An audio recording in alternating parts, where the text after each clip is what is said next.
रामपुर कस्बे में भीमलाल दिन रात लकड़ी का काम करता था। उसका सपना था कि अपने बेटे पवन को पढ़ा लिखा कर शहर में बड़ा अफसर बनाए, लेकिन गरीबी ने उसकी राह मुश्किल कर दी थी। एक दिन घर में भीमलाल, सरस्वती, पवन को अच्छे स्कूल में भेजना है तो हमें ज्यादा कमाना पड़ेगा। सरस्वती, अजय कमाने की कोशिश तो करती हूँ लेकिन किस्मत ही खराब है हमारी। कहाँ हो पता है। भीमलाल, किस्मत मेहनत से बनती है, देख लेना, मैं अपनी किस्मत बनाऊंगा। उसी शाम वह राजेश ठाकुर से मिलने गया। भीमलाल, ठाकुर साहब कुछ और काम चाहिए, मुझे थोड़े पैसे की जरूरत है। राजेश ठाकुर, काम है लेकिन थोड़ा अलग है, कर पाओगे? भीमलाल, आपने जो भी दिया ईमानदारी से किया है। राजेश ठाकुर, ठीक है, पर वक्त पर काम खत्म होना चाहिए। भीमलाल ने हाँ कर दी, बिना जाने कि ठाकुर का असली धंधा अवैध लकड़ी कटाई और तस्करी था। कुछ ही हफ्तों बाद कस्बे में चोरी डकैती की घटनाएं बढ़ने लगी। एक रात किशोर और उसके लोग भीमलाल को पकड़कर चिल्लाने लगे। किशोर, यही है वो चोर, चोर चोर पकड़ो इसे, यही चोर है। भीमलाल हैरान था। भीमलाल ने कहा, नहीं, मैंने कोई चोरी नहीं की, मैं चोर नहीं हूँ, छोड़ दो मुझे, मैं चोर नहीं हूँ।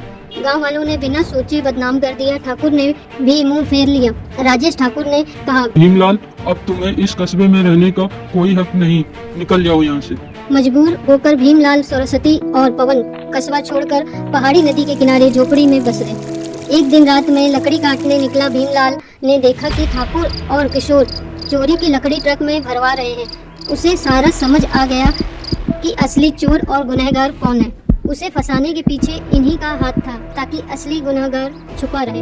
भीमलाल, अब मैं इनकी करतूत सबको बताऊंगा। सरस्वती, सावधान रहना जी, इस बार अगर पकड़े गए तो।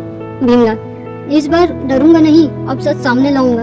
भीमलाल ने सबसे पहले गौरी काकी से बात की। भीमलाल, काकी ठाकुर और किशोर गैर कानूनी लकड़ी का धंधा करते हैं और उन्होंने मुझे झूठा चोर बना दिया और मुझे इस कस्बे से बाहर निकाल दिया। गौरी काकी, मुझे पता है बेटा, लेकिन किशोर मेरा भांजा है, फिर भी मैं तेरे साथ हूँ। गौरी काकी ने चुपचाप गांव वालों को बुलाया और सबको छुप कर खड़ा रहने के लिए कह दिया। भीमलाल सीधा ठाकुर के अड्डे पर पहुंचा। भीमलाल, ठाकुर तुम्हारा असली चेहरा सबको बताऊंगा और दिखाऊंगा कि असली गुनहगार कौन है, असली चोर कौन है। ठाकुर ने बोला, क्या ही कर लेगा तू, तुझे फिर मैं गांव से निकाल दूंगा। तभी गांव वाले निकल आए। गांव वाले, हमें सब दिख गया, तू ही असली चोर है ठाकुर, तू गैर कानूनी काम करता है, गांव में चोरी करता है, गांव को बदनाम करता है, असली चोर तू है। राजेश और किशोर को पुलिस के हवाले कर दिया गया।